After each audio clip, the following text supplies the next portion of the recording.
রাঙামাটি তীরন্দাজ আজকের পর্ব শুরু থেকে ছিল টানটান উত্তেজনা আর রহস্যভরা একাধিক ঘটনা। এপিসোডের শুরুতেই দেখা যায় হোমের ভেতর এক অচেনা মহিলাকে ঘোরাঘুরি করতে দেখে সবাই সন্দেহ করে ফেলে। কেউ প্রশ্ন তুলে, এভাবে গড়ে গড়ে উকি মারা কি ঠিক? কার খুঁজে এসেছিল সে? পরিস্থিতি মুহূর্তেই উত্তপ্ত হয়ে ওঠে। কেউ বলে তাকে ছেড়ে দেওয়া উচিত নয়, আবার কেউ সরাসরি পুলিশে খবর দেওয়ার কথাও তুলে। মহিলাটি বারবার নিজেকে নির্দোষ বা দাবি করে। সে জানায় কোনো খারাপ উদ্দেশ্য নিয়ে আসেনি, ভুল করে ঢুকে পড়েছিল, শুধু কথা বলতে চেয়েছিল। কিন্তু উপস্থিত অন্য এক মহিলা অভিযোগ করেন তিনি নাকি ঘরে উকি মারেছিলেন, যেন কিছু খুঁজেছিলেন, তাই বাধ্য হয়ে চিৎকার করেন তিনি। বিষয়টি আর ছোটোখাটো পর্যায়ে থাকেনি।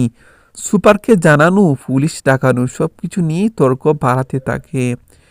এ সময় সত্যজিতের নাম সামনে আসে।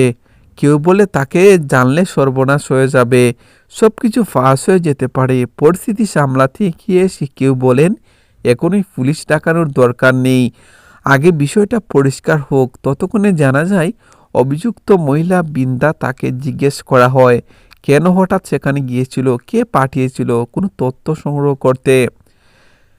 বৃন্দা প্রথমে এড়িয়ে যাওয়ার চেষ্টা করলেও পরে বলে সে নাকি সমাজসেবার কাজে গিয়েছিল। অনেক মেয়ের থাকার জায়গা নেই, খাওয়ার কষ্ট, এসব দেখতেই নাকি তার যাওয়া। কিন্তু সবাই তার কথা সহজে বিশ্বাস করতে পারে না। কেউ সরাসরি বলে সব মিথ্যা, আবার বৃন্দা পাল্টা জানায় সে বদলে গেছে, বাড়ির শান্তির জন্য চুপচাপ আছে। এদিকে আরেকটি মোড় আসে যখন জানা যায় হোম থেকে পুলিশ ফোন করা হয়েছিল। যদিও বড় কোনো ঝামেলা হয়নি, তবুও সবাই ভয় পেতে শুরু করে। যদি অন্য পুলিশ আসতো তাহলে হয়তো তারাই নিয়ে গিয়ে জেরা করত। সত্যজিৎ কেন তাকে বাড়িতে আনলো, এই নিয়ে চাপা উদ্বেগ তৈরি হয়। পরিস্থিতি শান্ত করার চেষ্টা চলে, সবাই ঠিক পড়ে কিছুদিন চুপ থাকাই ভালো। বাড়িতে শান্তি ফিরেছে, সেটাই বজায় রাখা দরকার। কিন্তু রহস্য এখানে শেষ নয়।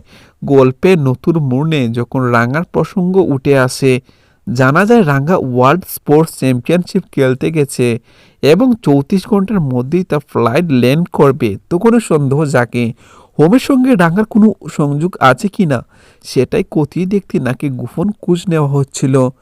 ইন্টেলিজেন্স থেকেও বারবার ফোন আসছে, গেমস ভিলেজ কোনো নাশকতার আশঙ্কা আছে কিনা তা নিয়ে সতর্কতা চলছে। ফলে বিষয়টি আরও ব্যক্তিগত পর্যায়ে সীমাবদ্ধ নেই, এটা বড় ষড়যন্ত্রের দিকেও ইঙ্গিত দিচ্ছে। তবে শেষ মুহূর্তে বর্ষার সুর শোনা যায়। সত্যজিৎ একবার পৌঁছে যাক, সব সামনে নেবে। আর সবার বিশেষ রাঙামাটি তীরন্দাজ যেখানে উপস্থিত থাকলে কোনো গণ্ডগোলই হতে দেবে না। এভাবেই রহস্য, সন্দেহ আর আসন্ন বিপদে ইঙ্গিত রেখে আজকের পর্ব শেষ হয়। আগামী পর্বের জন্য বাড়িয়ে দেয় প্রবল